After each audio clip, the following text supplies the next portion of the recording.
Lots of people ask me, what's the deal with habits? What does the science say? In just a few minutes, you'll know exactly what you need to do to change any habit or build any new behavior. Habits determine your success or failure, and all businesses and organizations live or die on the collective habits of their workforce. Put simply, you need to know this. So, what's a habit? A habit is an automatic behavior that we engage in without even thinking. The part of our brain that stores habits is called the basal ganglia, and it's part of the old brain where our instincts and feelings work from.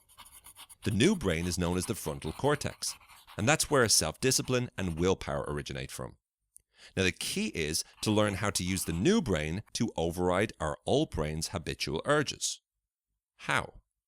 Well, there's been some great work in the area of habit change quite recently. The Power of Habit by Charles Duhigg is a great book about how habits work. Another super book on the topic is called Making Habits, Breaking Habits by Jeremy Dean. But what are the main approaches suggested by the best minds out there? Well, there is mindfulness, which suggests being more aware of the present and your thoughts so you can take more control, which is pretty cool. When you simply notice your urges and feelings, you can allow them to pass and make an intelligent decision based upon what's good for you in the moment. CBT, or cognitive behavioral therapy, suggests ways of associating positive feelings to a new behavior. You condition yourself by rewarding good behavior and stopping yourself engaging in old habits through negative reinforcement. Hypnosis allows you to make suggestions to the subconscious mind in order to think in new ways about the habit. NLP, or neuro-linguistic programming, teaches you to change the images you make in your mind so that you can eliminate the craving. Since our thinking can be seen as being made up of the images we make and how we talk to ourselves, when you become aware of this, you can do something about it. You can reprogram how you think about the habit or craving and therefore diminish the feelings you have about it. Well, they're all cool approaches, but there are really only 3 things that you need to know about habit formation and change in order to make it work. 1. Value the change. You won't change anything unless you have a strong enough reason to. Imagine vividly how great it will be when you engage in the new habit.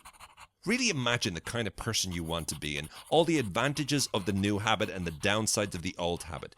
The urgency of change must be there. 2. Strategize it. The second part is the technical side of things. Your habits are triggered and produce rewards. All habits have a trigger. This is automatically conditioned to produce a behavior as a result. What can you do to change this? Change the environment so that you're less likely to be impacted by the trigger. Cigarettes after sex? Take the smokes away and you won't be able to smoke them. Coffee for breakfast? Try a banana instead. Smack after meeting your dealer? Kill the smack dealer.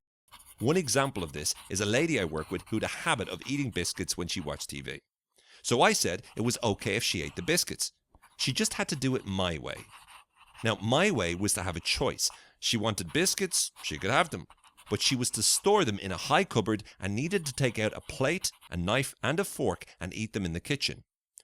Or she could just grab a piece of fruit and go straight back to the TV. What's really crucial is not just changing the environment, but to plan for the trigger and make sure you have a new behavior ready to go when it happens, and that it produces a new feeling that is better than the old feeling. Really build it up and make sure that when you perform the new habit, you reward yourself with feelings such as self-pride or whatever else you can think of. Decide how you're going to deal with the various challenges you're going to face as you change and build habits. My partner brings me to a restaurant with a cheesecake from heaven, then I'll order extra vegetables earlier on and fill myself up. 3. Identify with it. Last, you need to start becoming the kind of person who engages in the new habit. So you become a non-smoker. You become a healthy and fit person. The kind of person who takes care of what they put into their body. See yourself as the kind of person who does it, and it will streamline and become a natural part of your lifestyle. So in summary, value it, strategize it, and identify with it. For more information on some cool psychological stuff, check out owenfitzpatrick.com. Thanks for watching.